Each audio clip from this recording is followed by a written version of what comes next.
What's up, BookTube? Back with another weekly update. And last week I missed my weekly update, and it was because I was sick.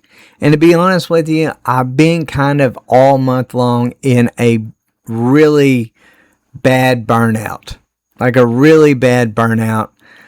I've enjoyed my reading once I'm reading, but it's just been like really a struggle.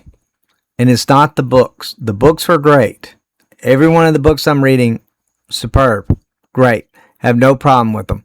But personally, I've just been in a mid-year burnout in a lot of ways.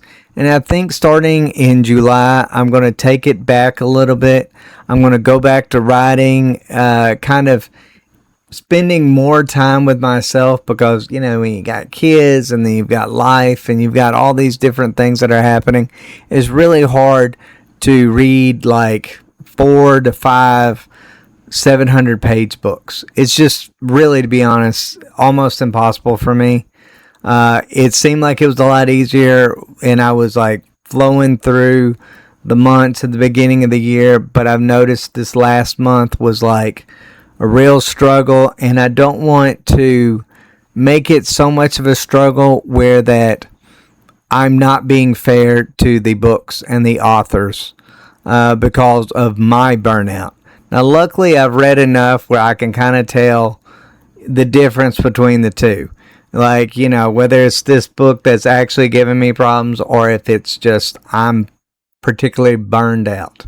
But anyways, that's just my problems. Sure, we all have different problems. I'm sure y'all are going through a lot of the same things yourselves. But let's go ahead and let's start with the one book that I haven't finished yet. And I'm about 50 pages from finishing. And that is the third book in the Sun Eater, I don't know what you call it, saga? It's 7 books overall, but this is the third book, Demon in White.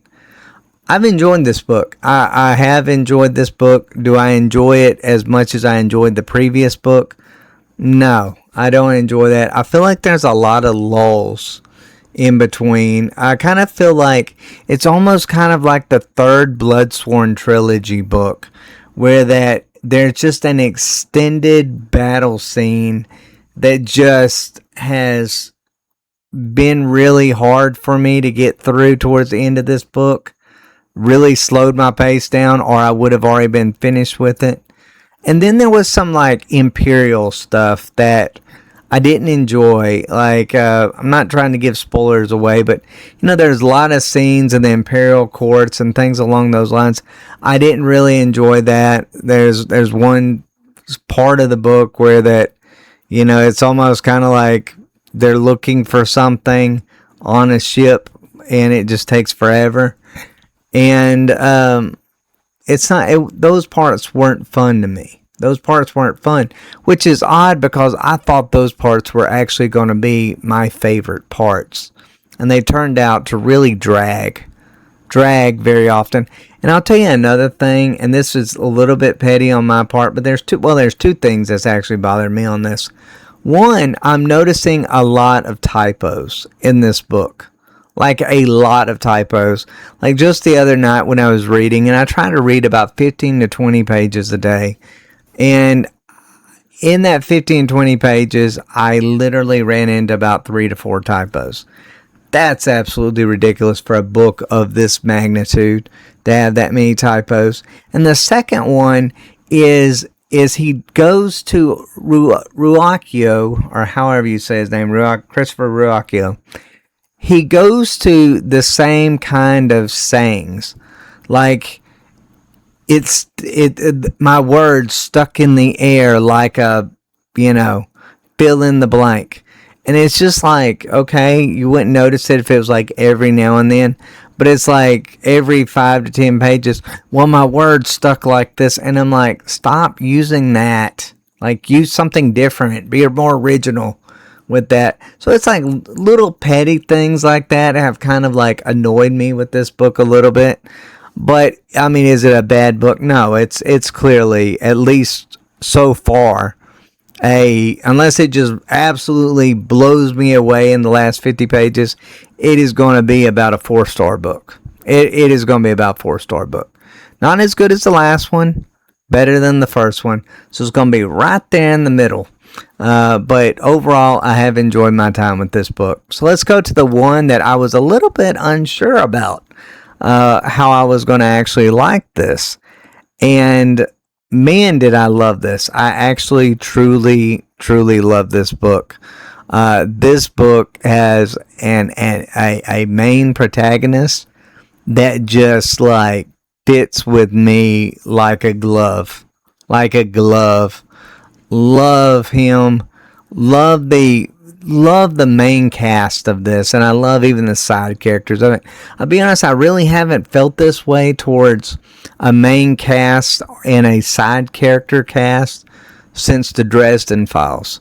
Like, that's the way I feel towards these characters. They all have distinct personalities.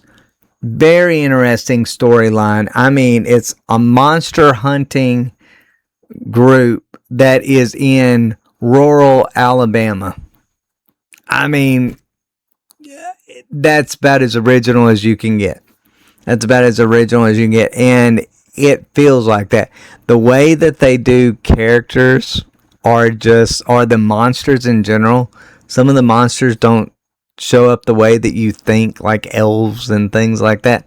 Don't show up in the way that you might think they do. Very original thinking.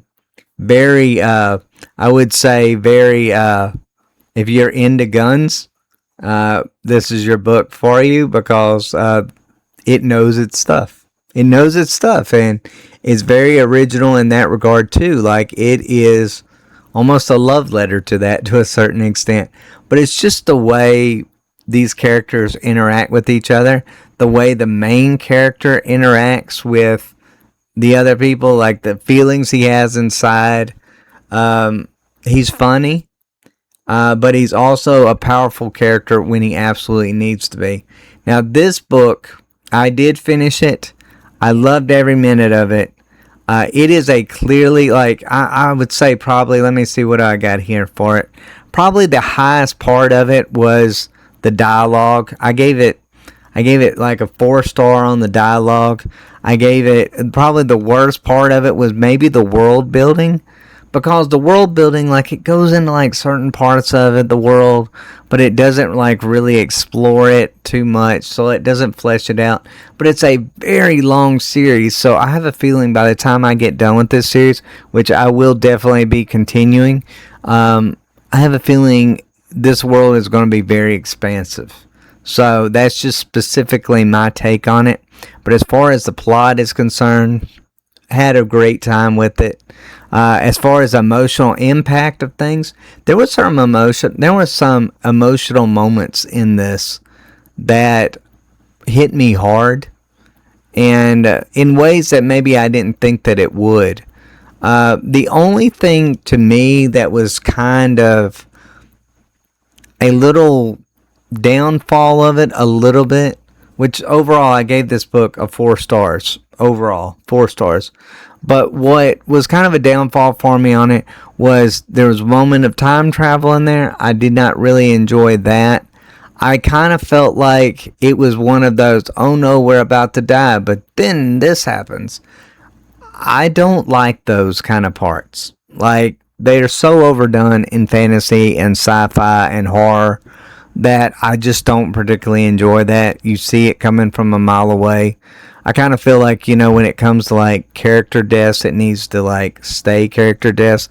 Don't do some Dragon Ball Z bull crap on me. Like, I kind of feel like if you're going to be brutal, be brutal. That's the way I personally feel towards it. And that's like really my only knock on it. Now, this is my first Larry Correia book, and he did not disappoint. He reminds me a lot of Matt Denneman in a lot of ways. Like, he can just, like, or at least early Matt Denneman, like in the first early Dungeon Crawler Carl books, where that you really get a sense of the funniness and the atmosphere of the world, and that it don't take itself very seriously. And I love that aspect of it. And then you give me something about vampires. Yeah, I'll take it all day long. And this is the original thing of vampires. Like, I was complaining about Jay Kristoff's vampires, because it's just, you know, it's just overly sexual, overly this. This is the kind of vampires that I'm looking for. The ones who are just brutal, you know, aren't sexualized. They're creatures of the night. They're monsters, and they act like it, and they don't sparkle. So overall, absolutely love this. So I love this book. I really did. I can't wait to read the next one. The only thing that I'm kind of worried about with the next one is I've heard that it kind of jumps around from main characters, and I don't know if I'm going to like that too much, but I guess I'll just have to see on it. Now, as far as an old reliable, Bernard Cornwell. Now, this is the second Warlord Chronicle book that I've read. I kind of feel like, you know, I've said it before. I said it when I gave a 5-star rating to the previous book of this series. I felt that Bernard Cornwell cannot let me down, and he hasn't. He didn't with this book either. He didn't with this book.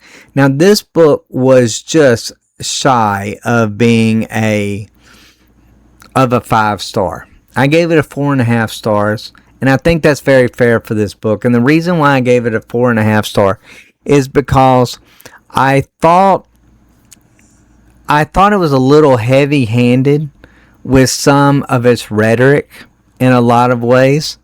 I felt like, you know, it was a little bit blinded by personal things from the author when it come to like religions and things like that I kind of felt like made it where it took away from the story a little bit.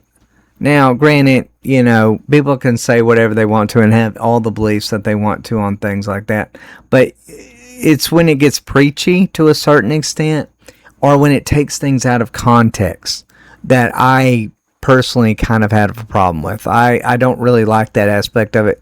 You know, you can tell something how it is, and you can tell the faults of something without being preachy about it. And I felt like that was its biggest flaw, was that, because it did it way too much. And another, I guess, a smaller fraction of this book that I kind of felt like it was, some of the characters were dumber or did some things that really doesn't make any sense in a lot of ways. I kind of felt like there was maybe some plots and storylines that maybe could have been left out that wasn't in the first one. I thought the first one was an absolute masterpiece. I feel like this one's still pretty good. I mean, you know, when you're giving it a 4.5, like it missed off from a 5-star by 1 point. But I mean, overall, I think like the emotional impact, it has a devastating moment towards the end that really broke my heart. I really felt for the main character, and then there was some emotional aspects of where it's like, finally, this one character that I hate finally gets his comeuppance. That's what I actually kind of enjoyed. And then I guess let me go to one other aspect of one thing I didn't like. There could have been an epic ending to this, and it turned out that it kind of petered out a little bit, and I didn't enjoy that aspect of it. But as far as pacing and emotional impact and, you know, character-driven storyline, and even the dialogue in a lot of ways, like, this book really hit it on the head. I feel like the prose are really good. I'm not going to say they're great, but I thought they were really good. But it's basically the plot over it that maybe a little bit too many side quests that went a little, I don't know, kind of just didn't make sense to me. I kind of felt like it could have been left out a little bit. But this is a wonderful book. 4.5 stars, almost a 5-star book. I'm now on to the last book of this trilogy, and I cannot wait to get to the last book of this trilogy. Now, as far as another one is, I finally got a chance to try Robin Hobb, the Assassin's Apprentice, of the first book of the Farseer. Is it Farseer Chronicles or Trilogy? Farseer Trilogy. This book, I gave a 4-star to. It was fun. It was, I will say, out of all the books that I did, It might have been the least enjoyable for me, but at the same time, it was the book I needed at the right moment. Because I needed, when you go through like emotional burnout, a reading burnout, you need a book that is just very grounded in a lot of different ways. It's grounded in, it's very slow paced. It's very slow paced. So if you don't enjoy slow paced books, this probably isn't your trilogy.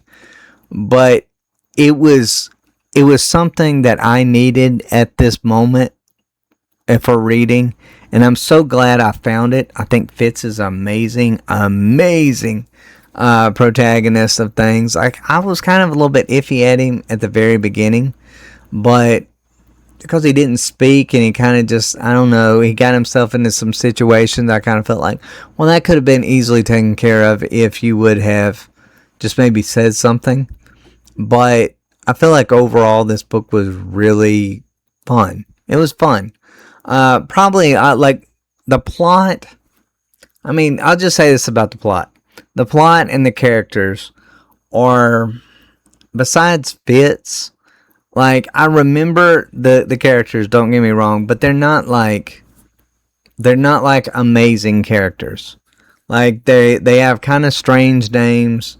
They're like, or not strange names in the way you normally think of strange names, but it's like charismatic or something along those lines. Like, I mean, it's just kind of strange ways that they go about it. But overall, I thought the plot was kind of weakened in that the main storyline kind of went from, okay, it's going to be about this threat, and then it goes from that threat to another threat at the very end, and that just took me out of it a little bit. I'm not saying I didn't enjoy it, but I kind of felt like towards the end I kind of got a little bit lost. Like, well, that was kind of a little bit more intricate than maybe what it needed to be in a lot of different ways, and a lot of it could have just been handled and taken care of by just, again, saying something. And there was a lot of things in there that was in this book that really they didn't explain away. Now, I get it, it's a trilogy. They'll probably explain more of it, like his powers and so forth, like that. I wish they would have maybe have gone a little bit more in depth in that. But as far as the world building, we don't really get to see very many worlds. We get to see a town that got forged, which is this thing where that, you get your, I don't know, like you turn into a savage after it. And they didn't really ever explain that. And like I said, the pacing was okay, but it's really a slow burn. The prose are beautiful, though. Prose, excellent, no problem. Robin Hobb, she seems like that's just her bread and butter right there.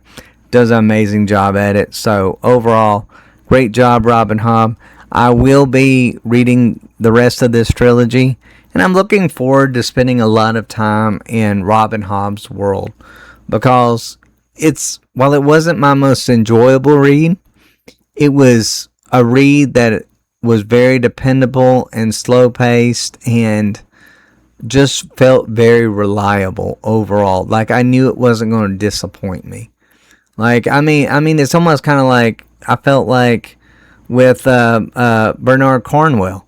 Like, I kind of feel like the man's not going to disappoint me. He knows what he's doing. He'll take care of it. I feel that comfort with Robin Hobb, even though this is the first book I've ever read from her. But overall, guys, let me know what y'all think in the comments down below. What books did you get to read in June? What is your favorite reads? What do you think of how I rated a lot of the books that I've read here? Let me know in the comments down below. And as always, guys, y'all take care.